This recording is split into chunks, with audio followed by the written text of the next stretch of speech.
all speakers, professionals, all dignitaries. Very warm welcome to our closing session. So now we would like to start our concluding session, thankfully, after having successful sessions throughout the days, starting from yesterday. So just to start our concluding session, I would begin with the recitation of the Holy Quran. بسم الله الرحمن الرحيم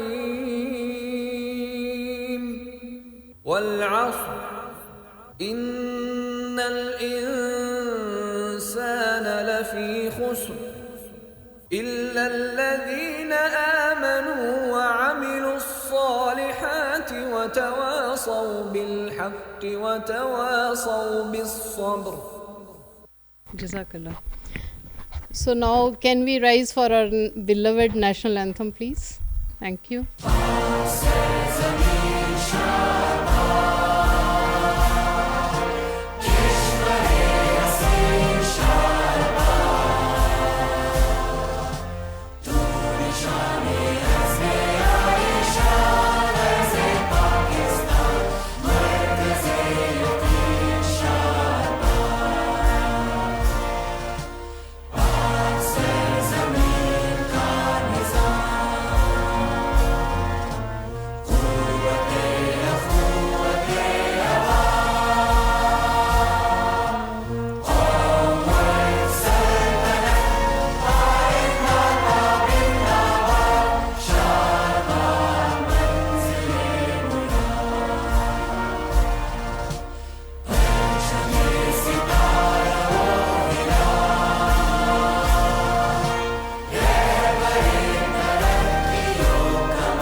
Thank you. Now we formally begin our concluding session. Now I would like to request our extreme guests to take seats on the stage. So first of all, I would like to invite Dr. Naeem Zafar, who is our chief guest today. Thank you very much, sir. And I also invite Dr. Zafar Mahmood, Principal and Dean, School of Social Sciences and Humanities, NUST.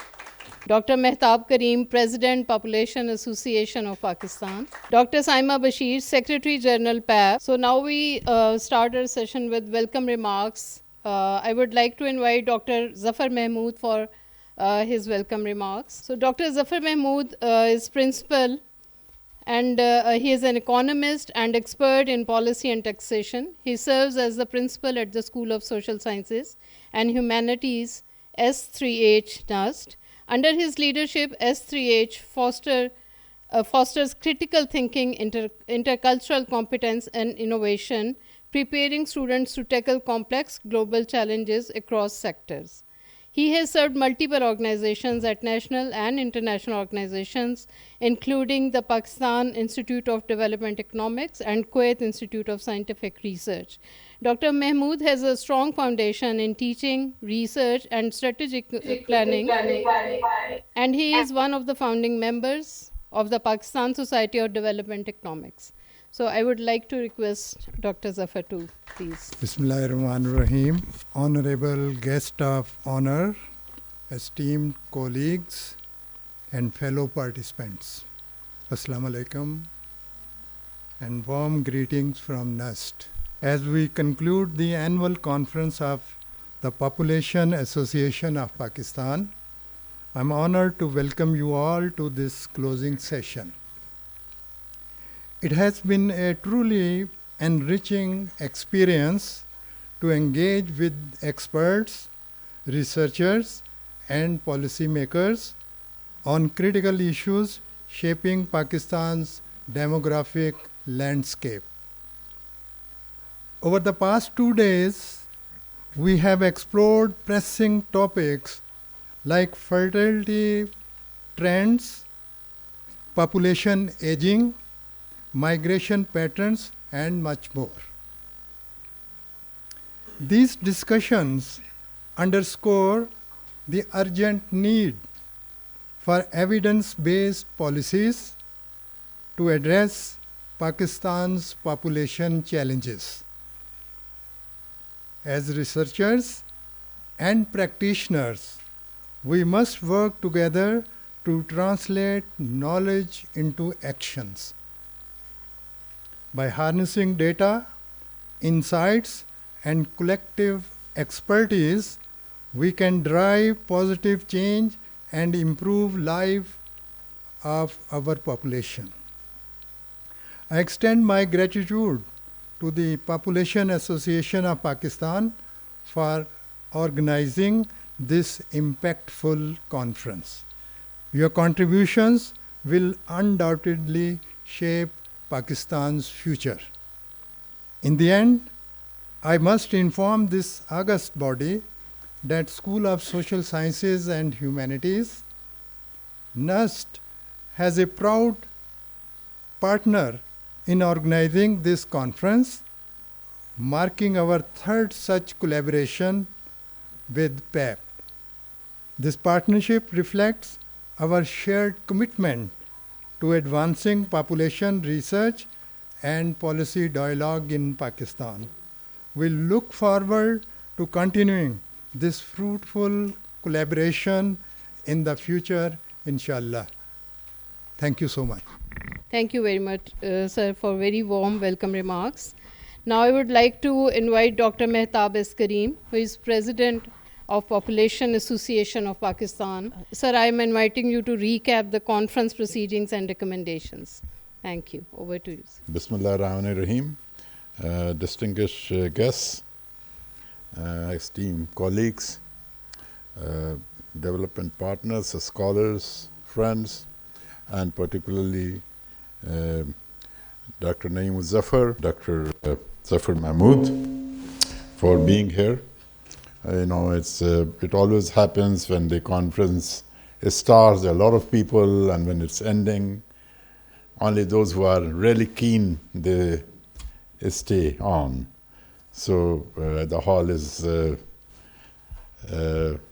half empty, but I consider it half full or whatever, or maybe 10% full.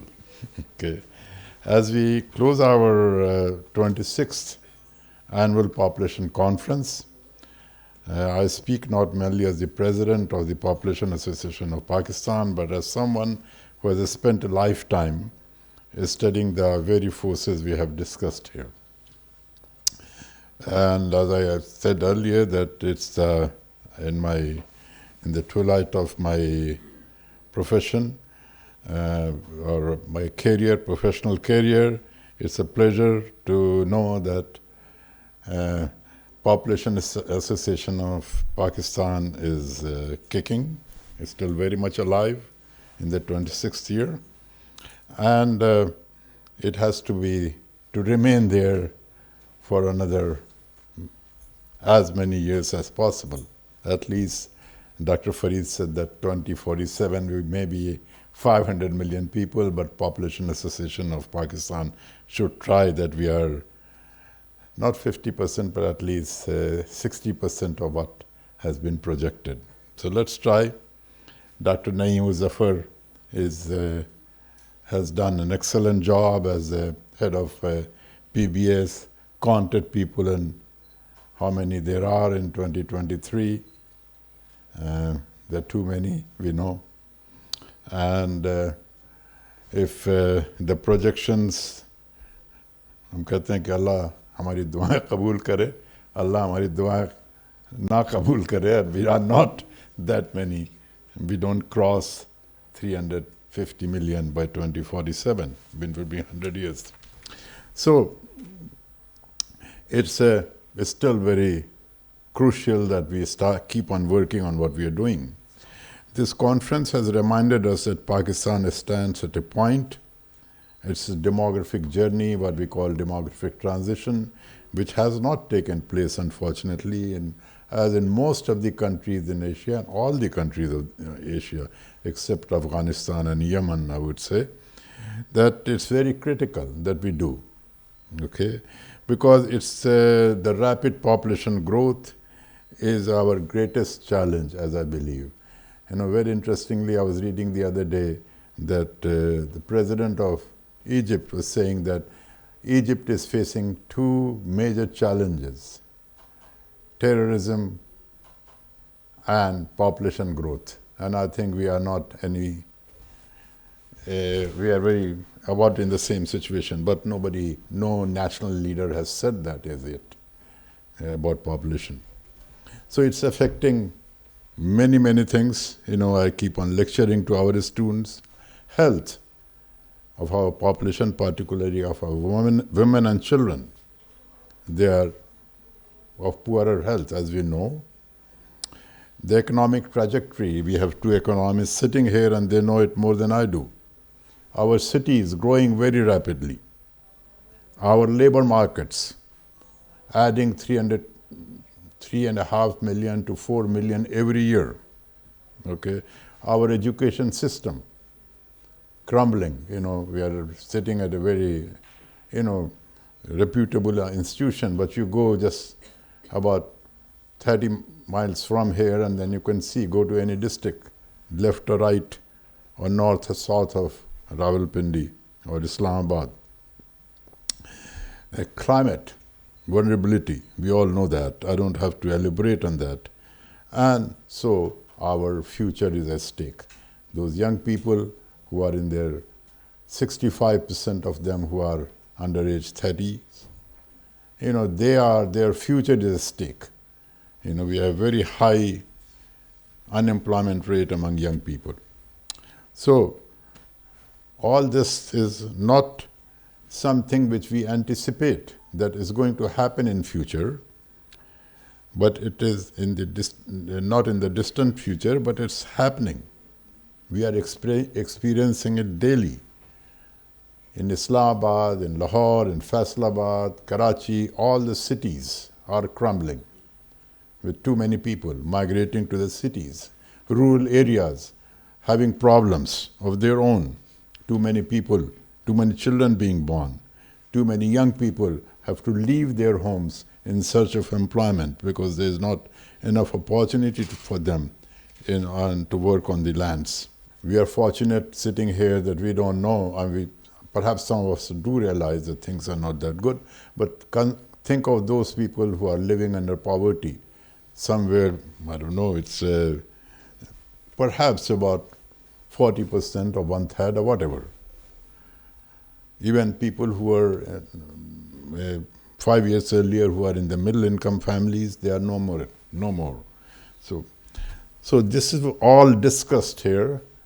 And as Dr. Farid also mentioned, and I always say, that it's no more time to talk, it's time to act. Until we act, we are not going to go anywhere.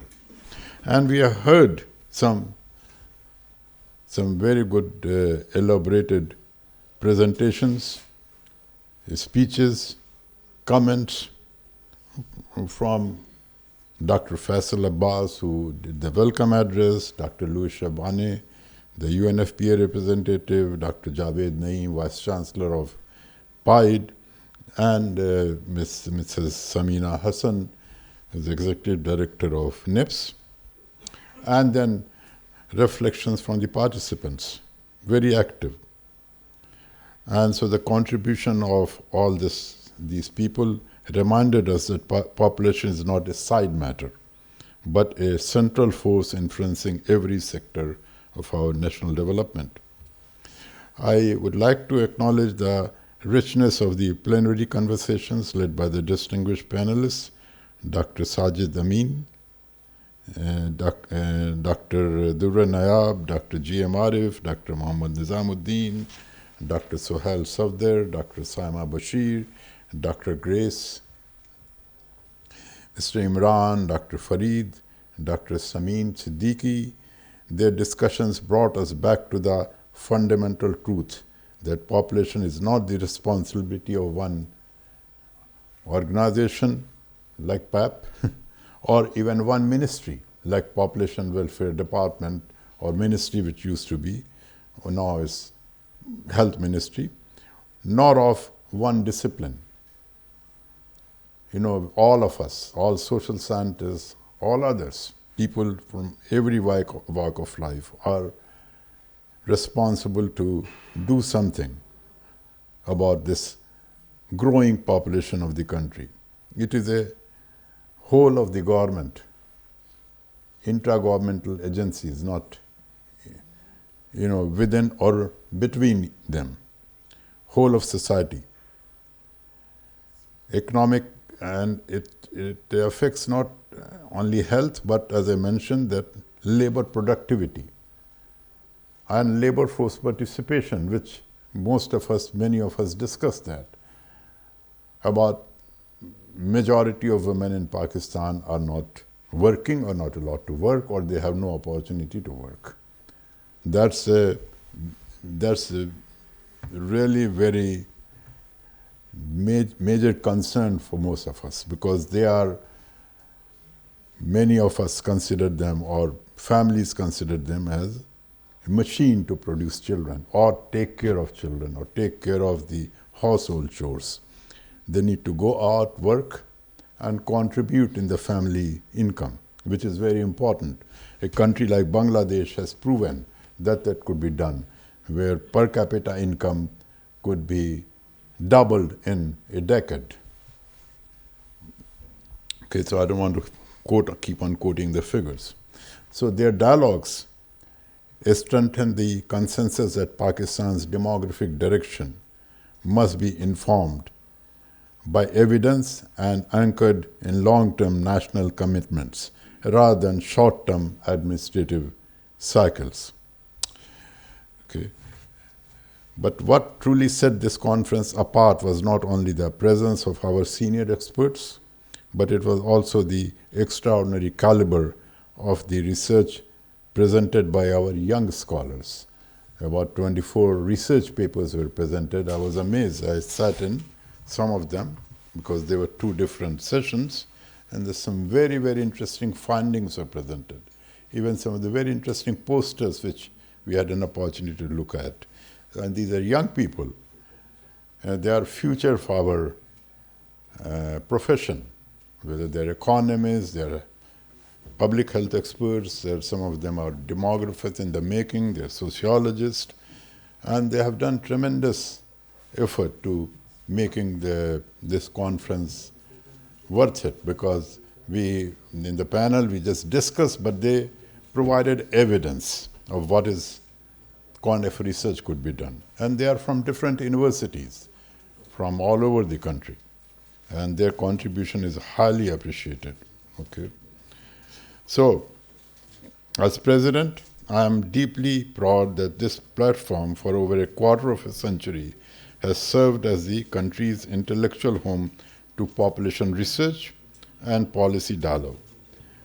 PAP has never been an organization of passive observers. We are an association of scholars, practitioners, professionals who understand that demography or population issue is not destiny. Demography is shared by the choices nations make. Our role has always been to ensure that Pakistan's choices are informed by evidence, guided by expertise, and rooted in the realities of our people. Today has strengthened my belief that Pakistan does not lack the intellectual or the capacity of to navigate its demographic challenges. What we need now is alignment between the evidence generated by our universities and research organizations. Particularly, I would like to name Pakistan Bureau of Statistics, which has plethora of data. We don't need to collect primary data, we can use secondary data. So many surveys, census, and whatever. We can write books after books, but the data have to be made available. Hopefully they would be available for public use. So, then we need alignment between provincial initiatives and federal vision. alignment between political and institutional action. Without this, even the best of research will remain underutilized, and even the best of intentions will fall to translate into outcomes. I've taught a course in the US, evidence-based policy making, and Pakistan is lacking in evidence-based policy making.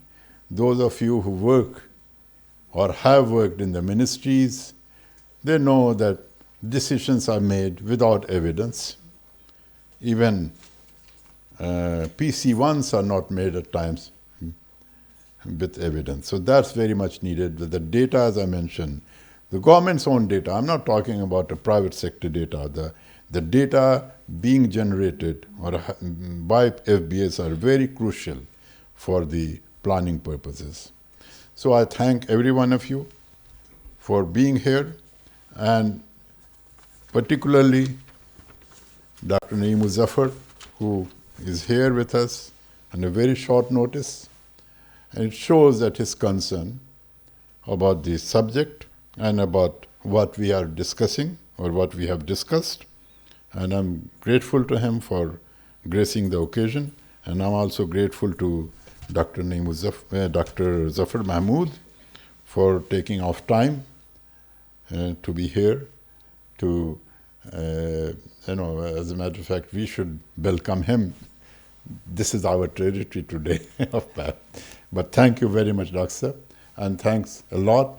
It won't be fair not to mention the efforts made by Dr. Saima Bashir for really organizing this conference. Without her, and Mr. Tahir, where is he? Mr. Tahir Qureshi. They have done tremendous amount of work. And finally, Dr. Faisal, who has been very, very helpful, and the whole NUST institution, very upcoming institution, I think one of the top universities in Pakistan. It's one of the few universities in Pakistan which is ranked in the world. So congratulations for that, Doctor. And so thank all of you. Thanks for being here. And I look forward to the next conference. We just discussed what we are going to talk about. Thank you very much again. Thank you very much, Dr. Mehtab. So now this is my honor and privilege to invite Dr. Naeem Muzaffar as our chief guest.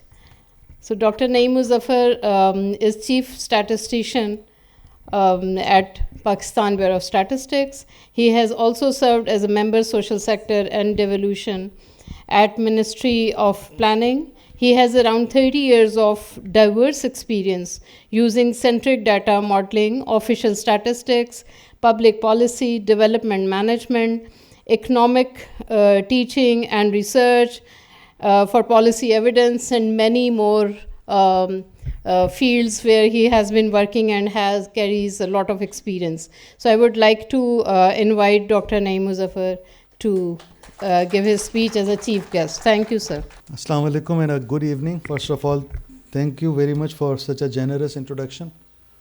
I would have preferred to learn from august people like Dr. Zafar, Dr. Mehtab. I'm just a humble learner. It's really difficult to overemphasize the importance of this whole thinking, demography. And in this very context, the importance of family management. There's a preferred phrase the global community has constructed over last decade or so, instead of calling it planning. So while sitting and listening to the speeches of Dr. Zafar Saab and Dr. Mehtab, I was just scanning the thematic areas in which our authors, students, researchers, policy professionals have contributed their ideas, their thoughts, and I was trying to put some taxonomy on that. Maybe I'm not correct, so bear with me. So I saw that there are kind of studies in which the nexus between the population management or absence of population management, lack of, was connected with the social capital, the service delivery of the instruments which are responsible for augmenting the social capital of people, human capital of people. Kind of studies which were looking into the nexus of population growth and the human and social capital of people, and these capitals are exclusive. So whatever addition or lack of addition that is added or could not have been added to individual or society is exclusive. Persons will get benefit from those accumulations. So that was one strand of the papers.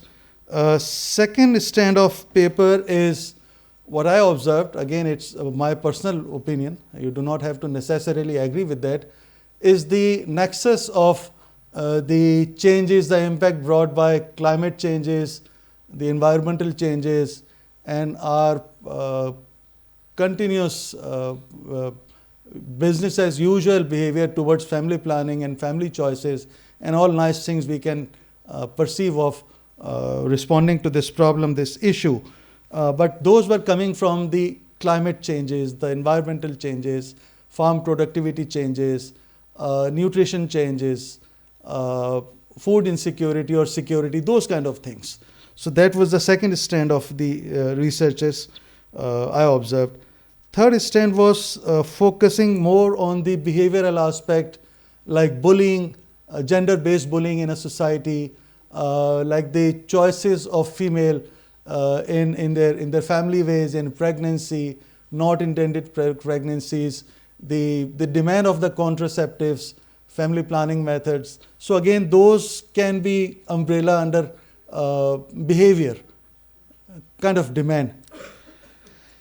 And fourth, which I saw, was talking on National Finance Commission, that provinces are getting resources for ensuring certain things which they are supposed to do because of certain articles of the Constitution, especially from 34 to 38, in which the health, education and the living opportunities, they are enshrined in the Constitution, and government is supposed to take measures to ensure provisioning of these accesses to people so that they can get the human and social capital and living opportunities, employability. But a denominator of all these services, social and economic services, is coming from population. That per capita GDP, per capita health expenditure, per capita education expenditure, per capita road availability, per capita bicycles, motorcycles, cars and whatnot. Denominator is per capita. So that was another strand of study. What I could not see is, allow me to say that it was conspicuous by its absence. Something which shows us the nexus between demographic changes, in which population growth is one thing. It's not the whole. Demography is much bigger umbrella term, and its relation with the macroeconomics. So for instance, at any point in time, you have cohorts, age cohorts distribution, that how many children going to school, presumably they are not earning, the school age, and then we have a realm of age cohort when you expect that the people may be studying and earning. Then there's a cohort in which you expect that people will be earning, and then there is a mature cohort from which you expect that they are done with their useful employment age, and now they have retired, so they are not working. And what you derive from that is dependency ratio by doing a lot of arithmetics. And what it tells you actually, that at any point in time you need to have an idea that how many people are earning to support how many people who are not earning. Fine, in this thinking, so now this is the nexus between demography and the macroeconomics, because from this what you are trying to derive is that how many people are consuming majority of the things at any point, and how many people are consuming lesser or more specific things in that time.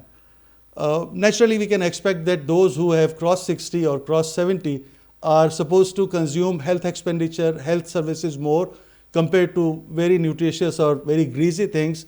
But we expect from the juvenile, the young youth, that their consumption will be more coming from that side. So broadly, at any point in time, if you take this cohort analysis and try to know that how it is informing you, essentially you are getting that how much consumption you need from different cohorts of your society, and what is the source of finance, which is that how many people are saving, which is affected by the familial changes, the family choices, the marriage age, birth spacing, and all things which we talk subsequently. So this subject is, you cannot say that it's specifically related to family planning.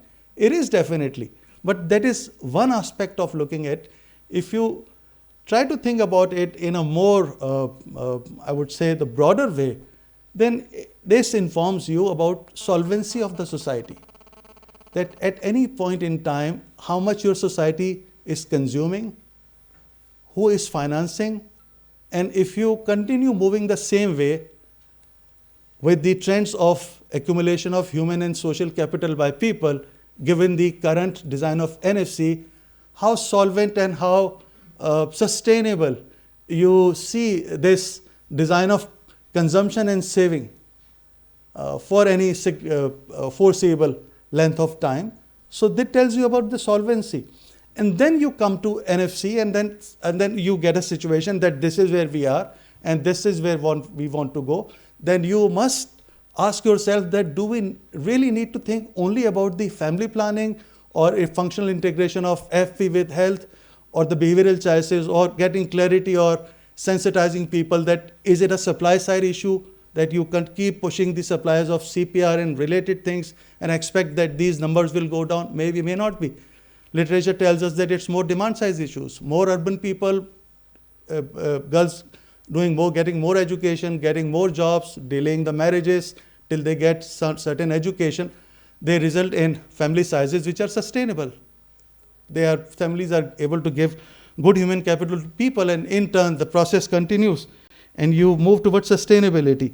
So my point is that this is much broader issue, and if we do not revisit our scheme of resource distribution after this, I would say, clear appreciation of the nexus, climate is posing a challenge, are unabated, I would say, following of the idea that this is a supply side issue. You talk about functional integration, you talk about CPR, you talk about, this is all supply side thinking.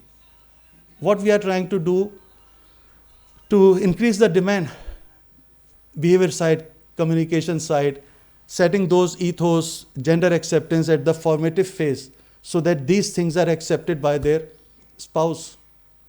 So what we are trying to do on the demand side, I mean, this is all related. So with all these thinkings that this is where we are and this is where you want yourself to be, if you want to think in terms of sustainability, family choices, social capital, human capital, climate, function, you just bring all those things in. And then with the gaps in service delivery, with gap in the human capital, with that gap in the social capital, you revisit NFC, then you are pushed towards that thinking that you need to do, at least in principle, you have to agree to certain things before you start taking the serious steps. First, that thing is that please bring in some positive incentives in your NFC. At this point, your NFC is static. 82% is going for population, which means everyone has an incentive to have more babies because they will be able to get more resources. By this, we have actually instilled a race between the provinces that those who outnumber other provinces will get more because 82% is funneling from there. 10% you can get from poor. So, I mean, just see how perverse is this design. First, 82, the major chunk is coming to some province, some entity for having numerous kids. Second is coming for keeping them poor. That completes 92. you are left with only 8% for fiscal enhancement, for growth, for green cover, whatnot. If we do not learn from the countries who pull themselves back from this thinking and put themselves on the right thinking, sustainability, positive behaviors, we cannot improve. We have to seriously think towards NFC, put some part to peculiar need of the province, fact that it has lagged behind in certain social and economic characteristics, but put some part for future in which provinces are given incentive to perform, to substantiate that they have improved on social and economic or fiscal or green cover or climate or whatever, before they can claim that part. If we do not do it and keep this incentive scheme perverse, then probably we are not going to identify those point A and B, and we will not be able to put some milestones so that we can see if we are moving, we have embarked ourselves on that journey, started moving from point A to B, and we have milestones clear. Unless this whole theme scheme start talking to NFC, that start talking to result framework in the projects and program conceived by provinces to achieve those social, economic, familial, climate objectives. This is just a discourse. What I expect that the knowledge, the information, the research, this policy implication created by the events, knowledge events like this. I congratulate NUST, I congratulate PAP Council, UNFPA, Population Council for doing this seminar, this research. But the information distilled from these papers, from these researches, must be given some form of actionable, doable, to bring the situation, highlight the sensitivities, and to nudge and direct the stakeholders, federal government, the provincial government, departments, to think that this is our concern, this should be our concern. If we do not get ourselves sensitized to this, and this will become more unmanageable. So sooner we get sensitized to this, that this is really multi-sectoral. If someone thinks that they can address it by taking only one aspect, probably we are at fault. We have done it, taken this approach, siloed approach in so many sectors, when we knew or when the policy challenges told us that the problem is coming from upstream, and if we keep pouring in resources in that very sector without thinking that the things are infiltrating from upstream sectors. For example, if response of individual or society is a behavioral or demand side problem, you cannot address it through supply side. You have to put this in minds, in people's behavior at the formative phase through your education system. But then you have to liberalize your education. You have to talk as a nation, as society. So if you are convinced that it's not merely a supply side problem, demand side, then you have to take the respective action, which is try to address it through education exclusively or supplementing your main policies. So it should be taken very seriously, very collectively. I congratulate all the stakeholders who did this wonderful job, and I really thankful to you that you listened to my ideas. Thank you very much. Thank you very much, Dr. Naeem Muzaffar, for connecting all these dots and making us understand that it's a time of taking action, not to talk and talk. Dr. Fareed, you would agree, huh? That was your message in the morning, that now we should be walking, not talking. So now I would like to invite Dr. Saima Bashir to share and give her vote of thanks. And Dr. Saima, I know you would not be thanking yourself, so I would like to extend my gratitude, appreciation, acknowledgement for all the efforts Dr. Saima has extended to make this conference a success. Thank you very much. So over to you, Dr. Saima. Thank you so much, Iram, for your kind words. Thank you so much, and it's a team effort. This is a very hard job for a formal vote of thanks, but I will try. I'll not miss anybody. So it is an honor for me, on behalf of the Population Association of Pakistan, to offer our sincere vote of thanks as we conclude this year's conference. Over the past 2 days, we have shared ideas, evidence, and experiences with a generosity of spirit that reflects the very best of Pakistan's academic and development community. For that, I am deeply grateful. We are immensely grateful to our partners who have stood with us with both purpose and spirit. UNFPA has remained a steadfast ally in advancing a right-based, evidence-driven population agenda. NUST, our gracious host, provided not only a venue, but an intellectual home for open, rigorous, and meaningful dialogue. And the Population Council continues to enrich the population landscape in Pakistan through research and insight that lift the quality of national debate. We thank them all for walking this path with us. Thank you so much. I wish to extend our heartfelt appreciation to our President, Professor Dr. Mehtab Karim. His leadership, his vision for PAP, and his lifelong commitment to strengthening population research in Pakistan continue to inspire us all. We are privileged to work under a leader whose guidance is firm yet encouraging, and whose dedication has shaped PAP into the credible institution it is today. I also express my gratitude to our Vice President, Dr. Fareed Middat, our Joint Secretary, Dr. Aisha Shehraz, and the entire Executive Council, Ayazuddin Saab, Ms. Rabia, Iram Kamran, Memuna Qazi, if I am missing somebody, Dr. Adnan, Dr. Lubna. She is not here, unfortunately, she is traveling. And I am really indebted to all the support from my Executive Council, whose unwavering support and wisdom ensured that this conference was built on strong foundations. Their contributions may often remain behind the scenes, but their impact is woven into every success we celebrate. Thank you so much. And Badr Siddiqui, without whom we could not make this conference happen. Thank you so much, Badr Saab. We owe special thanks to Dr. Faisal and his team for their constant support and cooperation throughout this conference. We are very grateful to the Deputy Director Admin, Colonel Mohammed Mahmood, whose help with all logistic and venue arrangements made everything run smoothly and on time. And a very special thank you to Miss Asma, who was always available whenever we needed assistance and ensured that every detail was taken care of. Their combined efforts made our work much easier, and we truly appreciate everything they did for us. And I want to now individually acknowledge all the NUS team as well.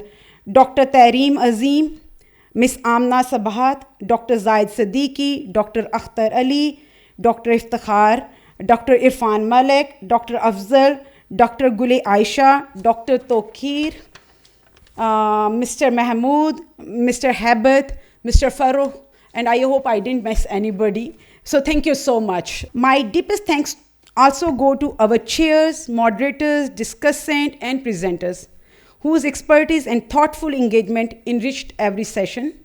Their preparation, insight, and generosity of time brought depth and meaning to our discussions. We are grateful for the professionalism they showed and for the value they added to this conference. And also the media team, our IT support system, our caterers, and so many other persons who work behind the scenes. Each of them contributed to the smooth running of this conference, and each deserves our sincere appreciation. Most importantly, our heartfelt appreciation goes to Tahir Saab for his extraordinary administrative and logistic leadership. His commitment, patience, and attention to detail ensured that the conference unfolded smoothly, no matter how many moving parts demanded attention. His dedication truly held this event together. We are equally grateful to Wajahat Saab, whose tireless work behind the scenes ensured that every arrangement, technical, logistical, and operational, was taken care of with quite efficiency and professionalism. I don't see Wajahat Saab somewhere here, but I hope he's working somewhere. I want to offer a special acknowledgement to Asad Paracha and Ali Rafiq, whose untiring efforts kept their program running flawlessly. These are our young Volunteers, from coordinating rapporteurs to managing presenters and dignitaries, they worked with remarkable discipline and grace. Their reliability and constant presence have been invaluable, and PAP is deeply appreciative of their work. And my warmest thanks to my great team of rapporteurs and ushers who kept us anchored and organized throughout the conference.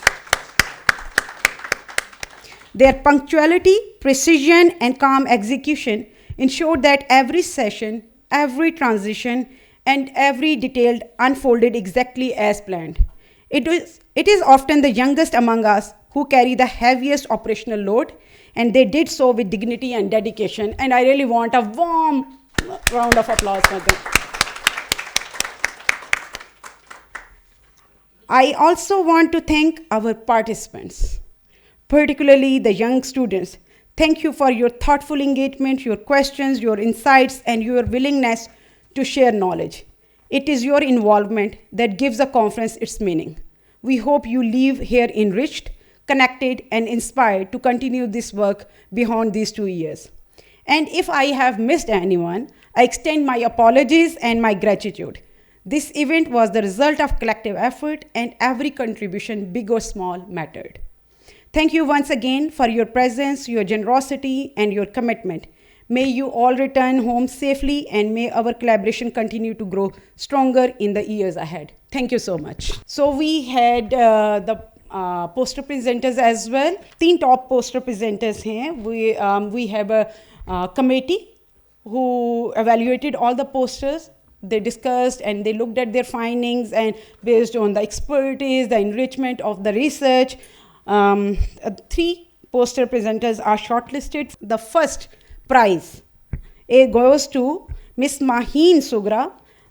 Her poster was quantifying the impact of maternal factors on adverse birth outcomes, population attributable fractions. So the second position for poster is for Mahpara Nawal Khurram from Zebest University. Wow, you are here. Congratulations, many congratulations. So the title of the poster was Policy Failure or Population Pressure, ? So maternal health outcome and flood affected Sindh. So you won second. No, they are in the second. So now coming to the third position. Third position goes to Dr. Farah, Dr. Aska Naseem, and Dr. Mavish. So topic of your poster was client satisfaction as a measure of health responsiveness in family planning services, a cross-sectional study in Rawalpindi, Pakistan.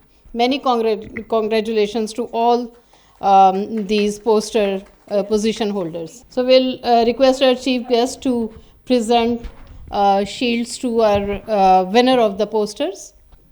So I would like to invite Maheen Sogra. She's not here.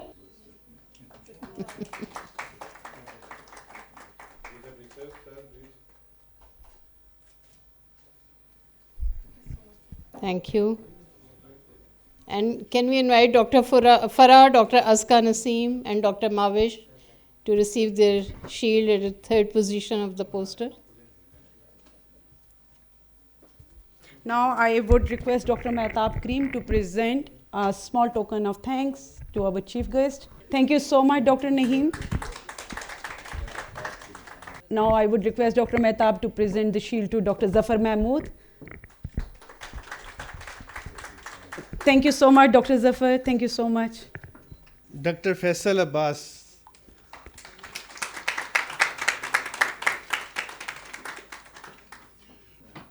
Mr. Ayazuddin.